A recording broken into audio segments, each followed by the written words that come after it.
Nora Honor pumunta kay Boss Toyo, may ibibenta kaya? Ano ang memorabiliang ipagbibili? Magkano kaya ang halaga nito?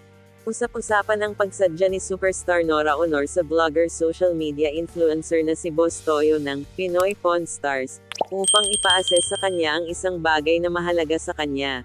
Sa wakas, ang nag-iisang superstar, ma'am.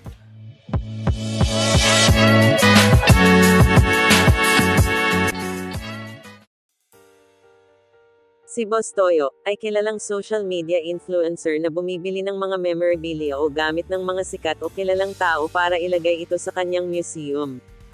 Bitbit ng superstar ang kanyang ginamit daw na bestida para sa grand finals ng sinalihang singing competition noong 60s na Tawag ng Tanghalan, kung saan siya ang nagkampiyon sa pangalawang pagtatangkang pagsali rito, matapos matalo sa unang pagsali. Giit ni Nora, hindi niya ipagbibili ang damit kundi gusto lamang niyang ipatingin kay Boss Toyo kung magkano ang presyo ng nabanggit na memorabilia. Ayon naman kay Boss Toyo, kung pipirmahan pa ito ni Nora, ito ay nagkakahalagang 5 piso M.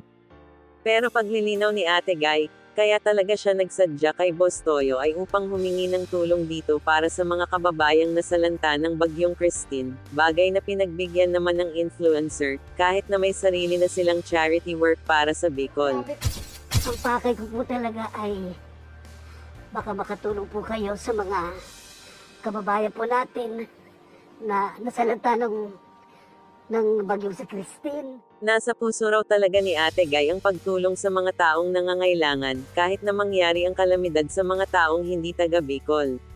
Si Nora ay tumatakbong second nominee ng People Champs Party List para sa 2025 midterm elections.